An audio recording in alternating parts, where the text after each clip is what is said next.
ఉండరు, నీతో ఎవరు ఉండరు. కొంతకాలమే ఉంటారు, కొంత దూరమే వస్తారు. ఆ తర్వాత నేనేం చేస్తారు? విడిచిపెట్టి వెళ్ళిపోతారు. ఎల్సర్ గారు ఉన్నారా? ఎలిషక్తో ఉన్నారా?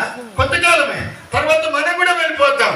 ఎక్కడికి అని, ఎక్కడికి వెళ్తామని, ఈ లోకం నుంచి ఎక్కడికి వెళ్తామని అదే చెప్పింది నా భార్య. చెప్పింది, అయ్యా నువ్వు నమ్మకంగా దేవుని సేవ చేయి. నా జీవితం ముగించబడింది కనుక తను చెప్పినట్లుగానే తను చనిపోయినప్పుడు దరిదాపు 100 మంది తీర్మానం చేసుకున్నారు. తిమోతికి వాక్యం చెప్పాడు కనుక సమాజగ్రహితమే బానుకలైతమే దరిదాపు 100 మంది రక్షించబడ్డారు. ఆ తర్వాత వెంటనే మీటింగ్ పెట్టా, టైం లేదు వెళ్ళిపోతా ఉన్నాడు, అవుట్ ఆఫ్ వెళ్తా ఉన్నాడు. మీటింగ్ పెడతా ఆ రోజు 50 మంది తీర్మానం చేసుకున్నారు. ఎంతకాలం బ్రతకమనేది కాదు, కానీ నువ్వు బ్రతుకుడు ద్వారా దేవునికి మహిమ వస్తుందా, దేవునికి అపకీర్తి వస్తుందా? పౌలు ఒక మాట చదువుతారా? గలతీ రాసిన పత్రిక 1వ అధ్యాయం చివరి వచనం. గలతీలకు రాసిన పత్రిక 1వ అధ్యాయం చివరి వచనం, చివరి భాగం.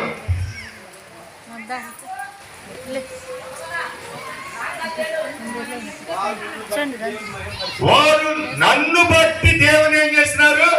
మహిమపరచిని.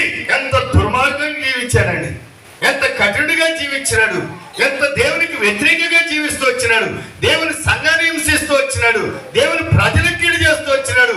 అయితే ఆయన దర్శనం దేవుడు మాట్లాడగా రక్షించబడి మారుమనసు పొంది దేవుని బాప్తిసం తీసుకొని దేవుని కొరకే జీవించినాడు. అందుకే అన్నాడు చివరి మాట, నా మంచి పోరాటం పోరాడుతుని, నా పరుగు తుదముట్టించితిని, నా విశ్వాసమును కాపాడుకుంటుని. ఇంకా చెప్పరు, అంతవరకు చెప్తారు. నాకు మాత్రమే కాకుండా తన ప్రత్యక్షతను అపేక్షించే వారికి అందరికీ అది అనుగ్రహించను. నీతి గల న్యాయాధిపతి అయిన దేవుడు తన ప్రత్యక్షతను అపేక్షించే వారికి అందరికీ ఇస్తాడు. ఆయనకు ఒక్కడికే కాదు, పౌలుకు ఒక్కడికే కాదు, వెల్సన్ గారికి ఒక్కడికే కాదు. కనుక ఇక్కడ ఈ లోకం ఇస్తే నీకుందా బహుమానము అని. ఏమొస్తుంది? బంగారం వస్తుందా? ఏంటి వస్తుందా? ఎంత ఆ యొక్క అందంగా కట్టుకున్నటువంటి నివాసం వస్తుందా? ఏదొస్తుంది?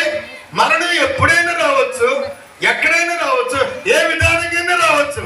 ఒక సేవకుడు గుంటూరు నుండి తీసుకుపోతున్నారు. హార్ట్ ప్రాబ్లం వచ్చింది. అమ్మా అయినండి, కదలబాకండి. ఒక సేవకుడు ఆ యొక్క హార్ట్ ప్రాబ్లం వచ్చింది, గుంటూరు నుంచి హైదరాబాద్ తీసుకుపోతున్నారు. సూర్యాపేట దగ్గరికి రాగానే పిల్లలు ఉన్నారు, కార్లు ఆపండి అన్నాడంట. ఆపండి, కారు ఆపండి, ఇంకా వెనక్కి పంపించండి, వెనక్కి పోదండి. ఏంటయ్యా అంటే, అదిగో దేవుని దోతలు, దేవుని సన్నిధి, పరలోక ద్వారం ఏం చేయబడింది? తెరవబడింది. కనుక నేను వెళ్ళిపోతున్నా, నా రాజ్యంలోనికి వెళ్ళిపోతున్నా.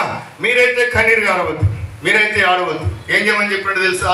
భార్య పిల్లలకి మనకు శుభప్రదమైన నిరీక్షణ ఉంది కాబట్టి నేను ఎలా జీవించానో, మిమ్మల్ని ఎలా పోషించానో, ఎలా ప్రభువులో పెంచానో అది నా ప్రజలకు ఏం చేయండి? సాక్ష్యం ఇవ్వండి. ఎలిషాకు కూడా చెప్పేది అది, వారి కుమారులకు కుమార్తెలు చెప్పేది అది.